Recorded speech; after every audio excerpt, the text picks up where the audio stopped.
পবিত্র মাহে রমজান উপলক্ষে লন্ডনে জমে উঠেছে ইফতার বাজার। ক্রেতা আকর্ষণের জন্য বিভিন্ন রাস্তায় ইফতার সামগ্রীর পসরা সাজিয়ে বসেছেন দোকানিরা।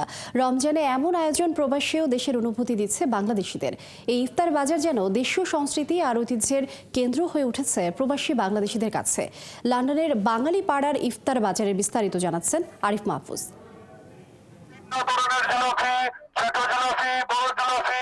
পবিত্র মাহে রমজান উপলক্ষে পূর্ব লন্ডনের বাংলাদেশি অধ্যুষিত এলাকাগুলোতে উৎসব মুখর পরিবেশে জমে উঠেছে ইফতার বাজার। লিলি হালাল বিউটি সোপ, বিএসটিআই কর্তৃক সনদপ্রাপ্ত দেশের প্রথম হালাল বিউটি সোপ, দীপ্তিময় উজ্জ্বল ত্বকের জন্য।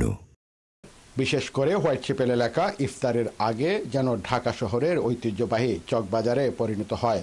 ইফতার সামগ্রী কেনার জন্য লন্ডনের বিভিন্ন প্রান্ত থেকে মানুষ আসেন এখানে। বিক্রি করছেন বাংলাদেশের জনপ্রিয় সব ইফতার সামগ্রী। বর্তমানে জিলাপি বাংলাদেশি প্রবাসীদের বিশেষ আকর্ষণ হিসাবে দেখা যাচ্ছে। জিলাপি কিনতে দীর্ঘ লাইন দেখা গেছে প্রতিটি মিষ্টির দোকানে। 45 মিনিট ধরে অপেক্ষা করতেছি শুধুমাত্র জিলাপি নেওয়ার জন্য। একটা জিলাপি নিলাম, যাওয়ার সাথে জিলাপি এটা ভালো লাগে। আমি লুইশান থেকে আইছি, এখান থেকে জিলাপি নিবার লাগে, জিলাপি খুব মজা।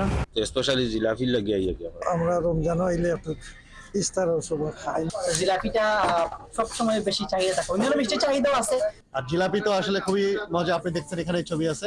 বাংলাদেশের ঐতিহ্যগুলো আমরা ট্রেডিশনাল ডিশগুলো আমরা দড়িয়ে রাখলাম, যার কারণে সবাই আইতে ভালো পায় আর আমরা আনন্দ লাগে যে সেল করতে ভালো লাগে। এখানে এসে মনে হচ্ছে ঢাকার চকবাজারেই এসেছি।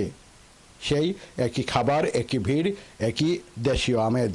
বাংলাদেশে যে ইফতার কিনে খেতেও সেটা আমরা সেই সেম এক্সপেরিয়েন্স নেওয়ার জন্য আসছি আর কি। বাচ্চা বলে বাংলাদেশে ইফতারের জন্য একটা অন্য রকমের আমেজ থাকতো। কখন ইফতার হবে সেই ইফতারের টাইমে যেতাম, তো অবশ্যই সেরকম করেই আমরা যাচ্ছি। আরো বিভিন্ন ধরনের ইফতার সামগ্রী আছে, এখনই চলে আসে। সারাদিন রোজা রাখার পর ইফতারের টেবিলে বাহারি আয়োজনে কমতি চান না রোজাদাররা।